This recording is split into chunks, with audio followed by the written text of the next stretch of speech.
Hi friends, summer start ஆயிடுச்சு. So ரொம்ப ஹாட்டும் சேர்த்து ஸ்டார்ட் ஆயிடுச்சு. பிள்ளைங்களுக்கு லீவும் ஸ்டார்ட் ஆயிடுச்சு. ஸோ அதனால் நம்ம வந்து ஒரு ஜூஸ் தான் செய்ய போகிறோம். என்ன ஜூஸ் அப்படின்னு பார்த்தா சர்பத்.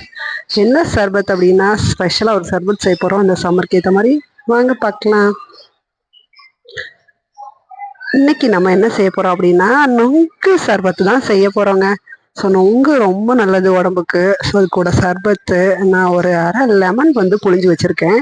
ஸோ நான் அரை லிட்டர் தண்ணி வந்து சேர்க்க போகிறேன். அதனால் ஒரு அரை லெமன் புழிஞ்சு வச்சுருக்கேன். உங்களுக்கு எவ்வளோ வேணுமோ குவான்டிட்டி அதுக்கும் ஏற்ற மாதிரி நீங்கள் வந்து எடுத்துக்கோங்க. சேஞ்ச் பண்ணிக்கலாம் அளவை. நான் வந்து ஒரு அரை லிட்டர் தண்ணிக்கு நான் ஒரு அரை கப் வந்து சர்பத் வந்து ஆட் பண்ண போகிறேன். அரை கப் சர்பத் வந்து இன்னைக்கு சேர்க்க போகிறேன். ஸோ இப்போ வந்து சம்மரில் வந்து நிறைய நோய்கள் வந்து வரும். ரொம்ப நம்ம வந்து இது டீஹைட்ரேஷன் ஆயிடுவோம். ஸோ தண்ணியே ரொம்ப குடிச்சிட்டே இருக்க முடியாது. அதனால் பிள்ளைங்களுக்கு அடிக்கடி ஏதாச்சும் ஒன்று ஜூஸாக கொடுத்தோம் அப்படின்னா இன்னும் ரொம்ப தண்ணி குடிக்கிறத விட இந்த மாதிரி ஐட்டம்ஸ் நிறைய பிள்ளைங்க ரொம்ப இன்ட்ரெஸ்ட்டாக குடிப்பாங்க. அது மட்டும் இல்லை, சம்மரில் நிறைய டீஹைட்ரேஷன் ஆகும் பிள்ளைங்களுக்கு. ஸ்வெட்டாகி அது மட்டும் இல்லை, ரொம்ப இப்போ வந்து சம்மருக்கு சீசனுக்கு உண்டான டிசீஸ், அதாவது மம்ஸ், சிக்கன் பாக்ஸ் அதெல்லாமே வரும். ஸோ அதனால் அதை தடுக்கிறதுக்காக இந்த ஜூஸ் ரொம்ப நல்லா இருக்குங்க. ஸோ நம்ம இப்போ வந்து எடுத்து வச்ச அரை லிட்டர், இந்த ஒரு செம்பு தண்ணி வந்து அரை லிட்டர் இருக்குங்க. ஸோ அந்த அரை லிட்டர் தண்ணியை வந்து நான் இது கூட ஆட் பண்ணிட்டேன். ஸோ இப்போ வந்து நல்லா மிக்ஸ் பண்ணிடலாம். இதுக்கு வந்து சுகர் எதுவும் தேவையில்லை.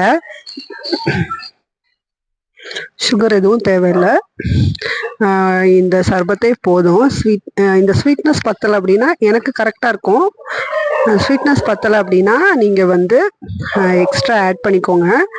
இல்லை புளிப்பும் பத்தலை அப்படின்னா நீங்கள் வந்து கொஞ்சம் லெமன் எக்ஸ்ட்ரா ஆட் பண்ணிக்கோங்க. இல்லை குவான்டிட்டி அதிகமாக செய்யணும் அப்படின்னாலும் நீங்கள் வந்து இதே வந்து அப்படி டபுளாக 1 லிட்டர் இல்லை 2 லிட்டருக்கு ஏற்ற மாதிரி நீங்கள் வந்து மாற்றிக்கோங்க. இப்போ நான் ஒரு 2 கப் எடுத்து வச்சுருக்கேன், கண்ணாடி கிளாஸ் எடுத்து வச்சுருக்கேன். ஸோ அதில் வந்து நான் வந்து இப்போ ஏற்கனவே குட்டி குட்டியாக கட் பண்ணி வச்ச இந்த நொங்கை வந்து ஆட் பண்ணிடுறேன். ஸோ இந்த நொங்கு மட்டும் ஆட் பண்ணி நீங்கள் வந்து சர்பத் பண்ணினீங்கன்னா நீங்கள் வந்து ஐஸ் கட்டி எதுவுமே போட தேவையில்லைங்க. ரொம்ப சில்லுன்னு ரொம்ப கூலிங்காக ரொம்ப நல்லாயிருக்கும். பார்த்துக்கோங்க, பிள்ளைங்களுக்கு வந்து ஐஸ் கட்டி போட்டு கொடுத்தா வந்து தொண்டையில் வந்து சளி பிடிச்சிக்கும், தொண்டை கட்டிக்கும் அப்படிங்கிற இருக்க பிள்ளைங்க, சைனஸ் ப்ராப்ளம் இருக்கிற பிள்ளைங்க, அந்த பிள்ளைங்களுக்கெல்லாம் நீங்கள் வந்து இந்த மாதிரி நொங்கு சர்பத் ட்ரை பண்ணி கொடுக்கலாம். ரொம்பவும் நல்லது. நொங்கு வந்து நம்மளுக்கு வந்து ரொம்ப உடம்புக்கு குளிர்ச்சியாக இருக்கும். இந்த சம்மருக்கு ரொம்ப நல்லா இருக்குங்க.